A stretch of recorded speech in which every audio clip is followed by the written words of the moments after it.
नमस्कार विद्यार्थी मित्रमैत्रिणींनो, पुन्हा एकदा मी आपल्यासमोर सादर झालोय इयत्ता 8वीच्या इंग्रजी या विषयाचा द्वितीय सत्र परीक्षेचा येऊ शकणारा क्वेश्चन पेपर आणि त्या क्वेश्चन पेपर मधील दिलेल्या क्वेश्चन्सची आपण लिहू शकणारी आन्सर्स। तर hello everyone, I am the owner of this YouTube channel Educational Manohar and you are watching my channel. So today we are going to learn class 8 English second semester exam question paper and with its answers. So let's start this video. हा video सुरू करण्याच्या पूर्वी हे channel educational Manohar यावर आपण नवीन असाल तर हे चॅनल आपण सबस्क्राइब करून घ्या आणि हा व्हिडिओ बघितल्यानंतर इयत्ता 8वीच्या सर्व विद्यार्थी मित्रमैत्रिणींना आपण शेअर करा। चला तर मग जास्त वेळ न करता या व्हिडिओला आपण आता सुरुवात करूया। तर यामध्ये क्वेश्चन 1 विचारलेला आहे, तुम्हाला एक पॅसेज दिलेला आहे PV सिंधूच्या नावाचा, ठीक आहे, आणि त्या पॅसेजच्या आधारावर तुम्हाला काही प्रश्न विचारलेले आहेत। यामध्ये आपण तो पॅसेज न पाहता डायरेक्ट मी तुम्हाला त्यांची आन्सर सांगतो, कारण पॅसेज दाखवून जर आन्सर सांगितले तर तो पॅसेज तुम्हाला व्हिडिओमध्ये मला दाखवता येणार नाही, ठीक आहे। पहिला क्वेश्चन विचारलेला आहे A, whether the following statements are true or false. खाली दिलेल्या स्टेटमेंट्स ट्रू आहेत की फॉल्स आहेत ते तुम्हाला सांगायचं आहे। The first statement is PV Sindhu's father was honoured with Arjuna award for having displayed excellence in sport. तर हे आहे अकॉर्डिंग टू पॅसेज ट्रू। दुसरा, Pusarla Venkata Sindhu is an ace shuttler and silver medallist at 1999 Rio summer Olympics. तर हे आहे false, कारण ती silver medallist होती परंतु ती 1999च्या रिओ समर ऑलिम्पिक्स मधली नव्हती, ठीक आहे। त्यानंतर बी मध्ये काय विचारलं आहे बघा, आन्सर द फॉलोइंग क्वेश्चन्स। खाली दिलेल्या प्रश्नांची उत्तरे द्यायची आहे। The first question is from which age did PV Sindhu started playing badminton. तर याचा आन्सर आहे ॲट द एज ऑफ 8, ठीक आहे, ॲट द एज ऑफ 8। दुसरं, who was in top 10 world badminton ranking for the most part of 2014। कोण होतं, तर हे होती PV सिंधू, ठीक आहे। त्यानंतर याच्यामध्ये बघा सी काय विचारलेलं आहे, she joined Pullela Gopichand's badminton academy to further enhance her sporting skills. तर यामध्ये तुम्हाला काय करायचं आहे, दिलेलं जे वाक्य आहे, जो सेंटेन्स आहे, त्याचा एक WH क्वेश्चन बनवायचा आहे। तर या ठिकाणी आपल्याला काय करायचं आहे, कोणताही एक पॉइंट घ्यायचा आहे। आपण म्हटलं की तिने पुलेला गोपीचंदची बॅडमिंटन अकादमी जॉईन केली, तर तिच्यावरच आपण प्रश्न विचारूया, what did she join to further enhance her sporting skills, आणि एंडिंगला लिहूया आपण क्वेश्चन मार्क। क्वेश्चन 2A काय म्हणतोय बघा, say whether the following sentences are simple, complex or compound. तर पहिला वाक्य आहे दे फेल्ड सेफ। तर हा एक सिंपल सेंटेन्स आहे, कारण त्याच्यामध्ये एकच सब्जेक्ट आहे, एकच वर्ब आहे आणि एकच ऑब्जेक्ट आहे, ठीक आहे। दुसरा आहे the crew lowered the life boats. हा सुद्धा एक सिंपल सेंटेन्स आहे, कारण याच्यामध्ये एक सब्जेक्ट, वर्ब आणि ऑब्जेक्ट देण्यात आलेला आहे, ठीक आहे, अशा पद्धतीने। त्यानंतर बघा B, arrange the following words in alphabetical order. दिलेले जे शब्द आहेत त्यांना तुम्हाला अल्फाबेटिकल ऑर्डर मध्ये लिहायचं आहे।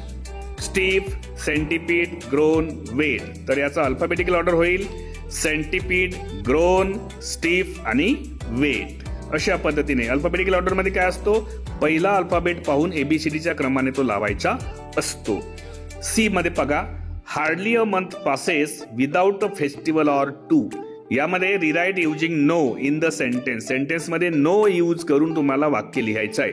तर याचा अर्थ न बदलता आपण लिहू no month passes without a festival or two, अशा पद्धतीने तुम्ही त्याला लिहू शकता। क्वेश्चन 3 काय म्हणतोय, पुन्हा एक तुम्हाला पॅसेज दिलेला आहे आणि त्या पॅसेजच्या आधारावर तुम्हाला काही प्रश्न विचारलेले आहेत, ठीक आहे। तर त्यावरून आपण काय करणार आहोत, त्या प्रश्नांची उत्तरे लिहिणार आहोत। यामध्ये आपण तसंच करणार आहोत, पॅसेजला सोडणार आहोत आणि डायरेक्ट आपण क्वेश्चन्स पाहणार आहोत। Name 2 books from the above passage. दिलेल्या पॅसेज मधून 2 बुक्सची नावे लिहा। तर या पॅसेज मध्ये 2 बुक्स आहेत, एक आहे रामायणा आणि दुसरी आहे द गीता। बी मध्ये काय म्हणतोय, write the following statement without any mistake. म्हणजे दिलेले जे वाक्य आहे ते जसेच्या तसे लिहायचे आहे। तर A, they contain the wisdom of our sages and saints, हे जसे तसं लिहा। आणि B, books are our best friends, best guides and best treasure, हे सुद्धा जसंच्या तसं लिहा। त्यानंतर बघा सी विचारलेला आहे, do you like to read books? तुम्हाला पुस्तक वाचणे आवडते का? आणि आवडत असेल तर व्हाय, आणि नसेल तर व्हाय. तर याचं उत्तर आपण लिहू शकतो, yes I like to read books because they give me knowledge and more information about any kind of thing, full stop. Also they increase my intellectual power along with my thinking power. अशा पद्धतीने तुम्ही काय करू शकता, त्याचं personal response type क्वेश्चनचा answer लिहू शकता. डी मध्ये विचारलं आहे, the books which have stood the test of time and are called, तर तिला म्हणतो आपण क्लासिक्स. ठीक आहे. त्यानंतर क्वेश्चन 4A काय म्हणतोय बघा, match the game with the place where it is played. तुम्हाला गेम सोबत काय करायचं आहे, त्या ग्राउंडचं नाव सांगायचं आहे, त्याच्यासोबत मॅच करायचं आहे. जसं पहिला आहे क्रिकेट, तर तो खेळला जातो ग्राउंडवर. बॅडमिंटन तो खेळला जातो कोर्टवर. गोल्फ खेळला जातो कोर्सवर, ऑप्शन डी. बॉक्सिंग ही तशी रिंगवर खेळली जाते, रिंगमध्ये खेळली जाते, पण या ठिकाणी रिंग ऑप्शन नाही आहे, म्हणून आपण त्या ठिकाणी लिहू शकतो ॲरेना, एफ. त्यानंतर आहे स्केटिंग ही खेळली जाते रिंकवर, RINK, सी ऑप्शन. आणि 6वा आहे कॅरम, तर कॅरम हा खेळला जातो बोर्डवर, ऑप्शन बी. अशा पद्धतीने तुम्ही त्या जोड्या लावू शकता. यामध्ये बघा बी मध्ये काय म्हटलं आहे, identify the main and or principal clauses and subordinate clauses and encircle the coordinator किंवा सबऑर्डिनेटर. यामध्ये तुम्हाला दिलेल्या वाक्यामध्ये मेन क्लॉज कोणता आहे ते सांगायचं आहे. त्यानंतर जो दुसऱ्यावर अवलंबून असतो तो सबऑर्डिनेट क्लॉज सांगायचा आहे, आणि जो त्याला सबऑर्डिनेट बनवतो त्या सबऑर्डिनेटरला सर्कल करायचा आहे. दे पे फॉर देअर सिस्टर्स ट्रीटमेंट, हे आहे main clause. Who suffers from tuberculosis, हे आहे त्याचं सबऑर्डिनेट क्लॉज, आणि यामध्ये सबऑर्डिनेटर आहे हू, म्हणून त्याला सर्कल करूया. दुसऱ्यामध्ये बघा, when he asked the nurse she tells him the story, तर यामध्ये मेन क्लॉज आहे she tells him their story, आणि सबऑर्डिनेट क्लॉज आहे when he asked the nurse, आणि यामध्ये सबऑर्डिनेटर आहे व्हेन. तिसरा, they have shown that war has not shaken their spirit, यामध्ये मेन क्लॉज आहे they have shown, subordinate clause आहे that war has not shaken their spirit, आणि subordinator आहे यामध्ये दॅट, म्हणून त्याला सर्कल करूया आपण. ठीक आहे. तर अशा पद्धतीने तुम्ही मेन क्लॉज, सबऑर्डिनेट क्लॉज आणि सबऑर्डिनेटरला काय करू शकता, आयडेंटिफाय करू शकता. क्वेश्चन 5 काय म्हणतोय बघा, एक पोयम दिली आहे तुम्हाला ट्रूथ नावाची, आणि त्या पोयमवर आधारित तुम्हाला ॲप्रिशिएशन लिहायचं आहे. म्हणजे ते खाली 5 जे पॉइंट्स दिले आहेत त्यांना तुम्हाला भरायचं आहे, त्याला पूर्ण करायचं आहे. The title of the poem is, तर दिला आहे ट्रूथ, म्हणून आपण लिहू ट्रूथ.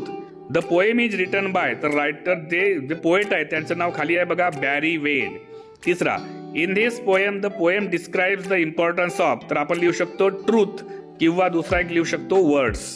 त्यानंतर name any one figures of speech from this extract, तर तो कोणताही एक फिगर ऑफ स्पीच लिहू शकतो, तर आपण लिहू शकतो या ठिकाणी पर्सोनिफिकेशन. ठीक आहे, कारण म्हटलंय sticks and stones may break my bones, तर ही एकंदरीत वस्तूची क्वालिटी माणसापासून घेतलेली आहे. 5वा, my favourite line in this extract, तर कोणती एक लाईन तुम्ही लिहू शकता, जसं मी लिहिलं, it's words that I remember. ठीक आहे. अशा पद्धतीने आपण काय करू शकतो, या पोएमला कम्प्लीट करू शकतो. या क्वेश्चन पेपर मधल्या शेवटच्या क्वेश्चनवर आपण आलेलो आहोत. Write a short essay on friendship, फ्रेंडशिपवर एक छोटासा निबंध लिहा म्हणतोय. तर कसं लिहू, मी जसं लिहिलं तसं पाहूया आपण. Friendship is like a gem in everyone's life, full stop. A true friend must be like a sun, it flatters us on mistakes, soothes us in need and enriches our life. Friendship is two-way interaction. One should take the efforts to nurture and to grow it. A friend in need is a friend indeed. तर अशा पद्धतीने आपण फ्रेंडशिपवर काय करू शकतो, एक short essay यामध्ये लिहू शकतो. तर आशा करतो की हा व्हिडिओ नक्की आपल्याला आवडला असेल. या व्हिडिओच्या माध्यमातून क्लास 8चा सेकंड सेमिस्टर एक्झामचा इंग्लिश या विषयाचा आपला परिपूर्ण अभ्यास होऊ शकेल अशी मी अपेक्षा करतो. आणि त्यामुळेच या व्हिडिओला आपण अजूनपर्यंत लाईक केलं नसेल तर एक लाईक आणि जास्तीत जास्त शेअर करायला विसरू नका. आणि हे चॅनल एज्युकेशनल मनोहर यावर आपण नवीन असाल तर हे चॅनल आपण सबस्क्राईब करायलाही विसरू नका.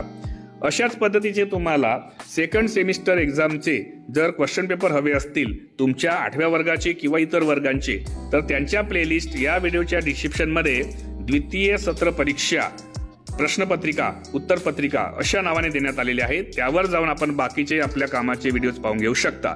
चला तर आपण अशाच एका व्हिडिओमध्ये पुन्हा भेटणार आहोत. तोपर्यंत सर्व विद्यार्थी मित्रमैत्रिणींना माझा नमस्कार.